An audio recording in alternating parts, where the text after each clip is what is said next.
Hello everyone, आज के इस वीडियो में हम पढ़ने वाले हैं क्लास 12 फिजिक्स का बहुत ही इंपॉर्टेंट टॉपिक। आज के इस वीडियो में हम डिस्कस करेंगे जो है कि हाइगेंस के द्वितीयक तरंगिका का सिद्धांत, जो आपके बोर्ड एग्जाम में 5 नंबर में पूछ लिया जाता है। आज के इस वीडियो में हम इस सिद्धांत के बारे में बहुत ही अच्छे तरीके से समझेंगे। मैं आपको विश्वास दिलाता हूँ कि बहुत ही आसानी तरीके से आपको समझ में आएगा। तो चलिए हम स्टार्ट करते हैं। तो सबसे पहले तो आपको इसको VVI मतलब इंपॉर्टेंट के आपको इसको श्रेणी में रखना है, हाइगेंस के द्वितीयक तरंगिका का सिद्धांत। इससे पहले हमने एक और टॉपिक भी पढ़ाया था जो है हाइगेंस का तरंग सिद्धांत, जो वो भी इंपॉर्टेंट है बट वो आपको 3 नंबर में पूछा जाता है। और ये जो है ये टॉपिक आपको 5 नंबर में पूछा जाता है। ठीक है, तो देखिए इस सिद्धांत में हमें क्या बताएगा। सबसे पहले तो हाइगेंस नामक वैज्ञानिक है, उन्होंने तरंगों के संबंध में एक सिद्धांत प्रस्तुत किया और उसे हम हाइगेंस के द्वितीयक तरंगिका के सिद्धांत के नाम से जानते हैं। इस प्रकार आपको सबसे पहले लिखना है, ठीक है, कि तरंगों के संबंध में एक सिद्धांत प्रस्तुत किया जिसे हाइगेंस के द्वितीयक तरंगिका के सिद्धांत के नाम से जानते हैं। ठीक है, तब जाकर इस सिद्धांत में क्या बताया गया उसको हम लिखेंगे। तो सबसे पहले मैं यही लिखता हूं कि हाइगेंस ने तरंगों के संबंध में एक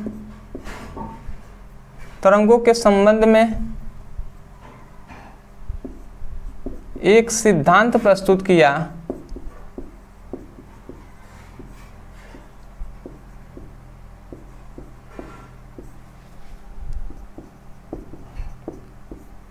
जिसे हाइगेंस के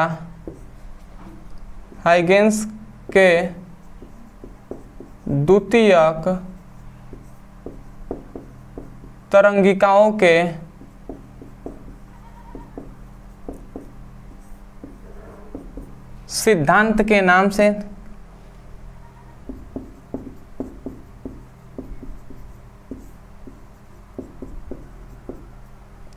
सिद्धांत के नाम से जानते हैं।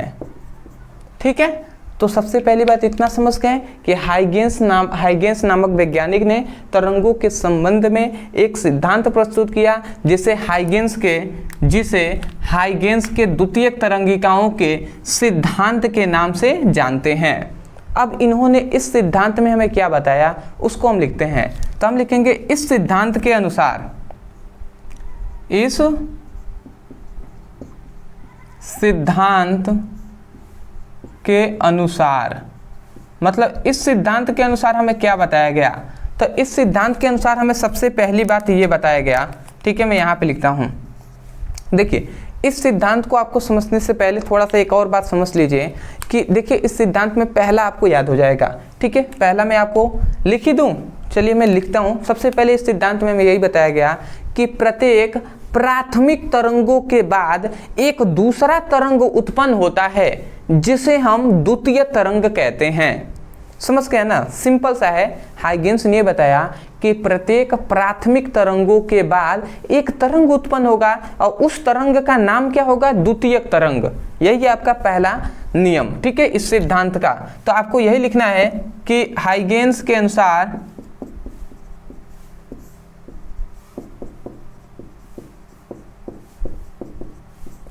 प्रत्येक प्राथमिक तरंग कहें या मूल तरंग कहें, ठीक है, प्रत्येक मूल, या मैं लिख दे रहा हूं प्राथमिक, प्रत्येक मूल या प्राथमिक तरंगों के बाद एक दूसरा तरंग उत्पन्न होता है, दूसरा तरंग उत्पन्न होता है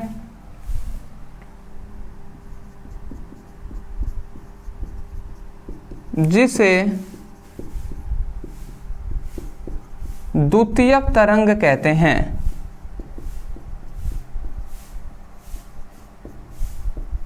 आशा करते हैं आप समझ गए होंगे कि हाइगेंस के अनुसार प्रत्येक मूल तरंग या प्राथमिक तरंगों के बाद एक दूसरा तरंग उत्पन्न होता है जिसे हम द्वितीयक तरंग कहते हैं।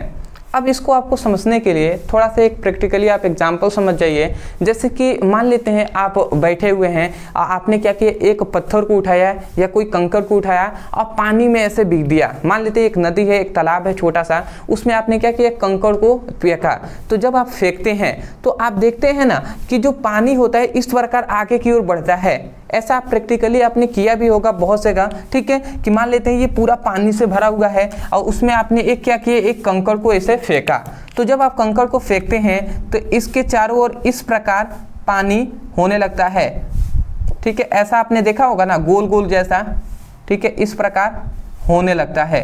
होता है कि नहीं होता, आप ही सोचिए। इस प्रकार होने लगता है, इसका मतलब हम देखते हैं कि लगता है हमें कि पानी आगे की ओर बढ़ रहा है, परंतु वास्तव में पानी आगे की ओर नहीं बढ़ता है।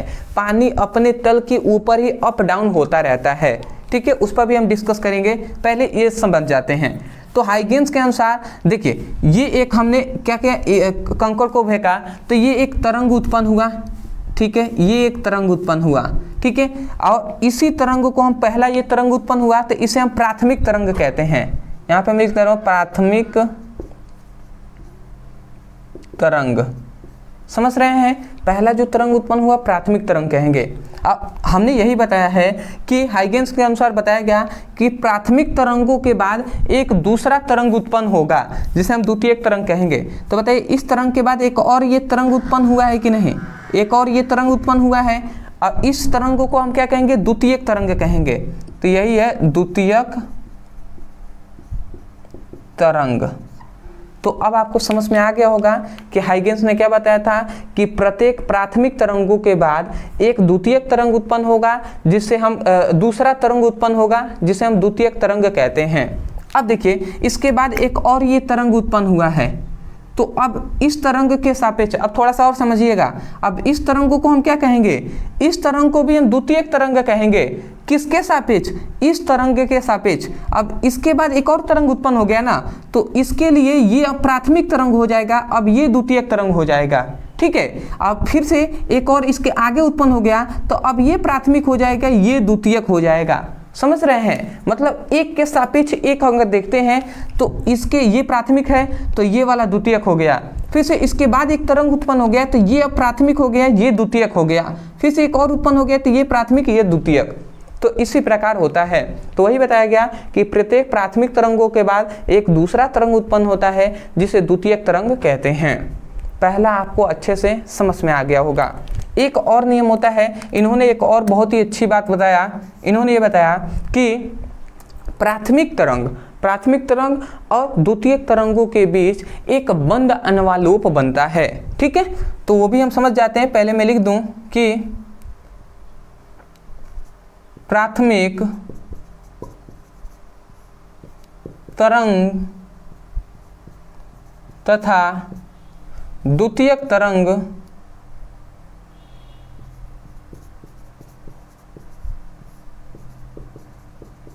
तरंगों के बीच में एक बंद अनवालोप बनता है।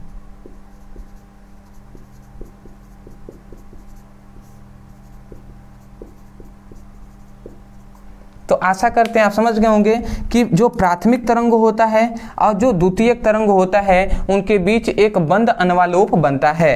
अब ये आप कहेंगे कि सर कैसे, तो देखिए, सपोज डेट हम मान लेते हैं कि ये प्राथमिक तरंग है, ठीक है, ये प्राथमिक तरंग है, और ये हम मान लेते हैं ये द्वितीयक तरंग है। सपोज डेट हमने मान लिया ये है प्राथमिक तरंग जिसे हम P से प्रदर्शित इस प्रकार कर दे रहे हैं, ये सेकेंड मतलब द्वितीयक तरंग है, ठीक है। तो देखिए, प्राथमिक तरंग और द्वितीयक तरंगों के बीच एक बंद अनवालोप बनता है। बंद अनवालोप का मतलब इस प्रकार एक बंद अनवालोप, इस प्रकार एक बंद अनवालोप बनता है, ठीक है, इस प्रकार एक बंद अनवालोप बनता है, ठीक है। अनवालोप का मतलब होता है एक लिफाफे की तरह, ठीक है। तो प्राथमिक तरंग और द्वितीयक तरंगों के बीच एक बंद अनवालोप बनता है। तो आशा करते हैं आप समझ गए होंगे। इस नियम को लिखने के बाद ये नीचे आपको फिगर बनाना है, ठीक है। ये फर्स्ट फिगर है और ये सेकेंड फिगर है इसके लिए। आशा करते हैं आप समझ गए होंगे। तो ये हो गया आपका हाइगेन्स का द्वितीयक तरंगिका का सिद्धांत। मैंने अपनी तरफ से पूरी कोशिश किया है कि आपको बेटर तरीके से समझ में आ जाए। मैं यही कहूँगा यदि आपको समझ में आया है तब जाकर एक बार हमें कमेंट सेक्शन में हमें कमेंट करके बता दीजिएगा कि वास्तव में आपको समझ में आ गया या नहीं आया, ठीक है। दूसरी बात, चैनल पे नहीं होंगे तो चैनल को जरूर सब्सक्राइब कर लीजिएगा, क्योंकि आपकी सपोर्ट की बहुत ज़्यादा ज़रूरत है। आप देख भी सकते हैं, तो चैनल को सब्सक्राइब कर लीजिएगा। अब तीसरी सबसे खास बात यह है कि यदि आप सीरियस हैं क्लास 12 की पढ़ाई करने के लिए और अपने बोर्ड एग्जाम के प्रति सीरियस हैं, तो आप प्लेलिस्ट के अनुसार पढ़ाई कीजिए। आपको पता होगा केवल हम फिजिक्स और केमिस्ट्री का मोस्ट इंपॉर्टेंट जो क्वेश्चन है वो हम आपको करा रहे हैं चैप्टर वाइज। पढ़ना चाहते हैं, डिस्क्रिप्शन में भी हमने इस वीडियो के डिस्क्रिप्शन बॉक्स में लिंक दिया है फिजिक्स और केमिस्ट्री का, तो उस पर आप क्लिक करेंगे तो चैप्टर वाइज आपको फिजिक्स और केमिस्ट्री का मोस्ट इंपॉर्टेंट क्वेश्चन आपको मिलेंगे केवल। तो वहां से आप सभी का पढ़ाई कर सकते हैं। हिंदी, अंग्रेजी और भी सब्जेक्ट का पढ़ाई करना है, चैनल के प्लेलिस्ट में चले जाइए और वहां से जाकर उसकी भी पढ़ाई आप कर सकते हैं। तो चलिए दोस्तों, आज के लिए इतना ही। मिलते एक नए टॉपिक के साथ, तब तक के लिए धन्यवाद।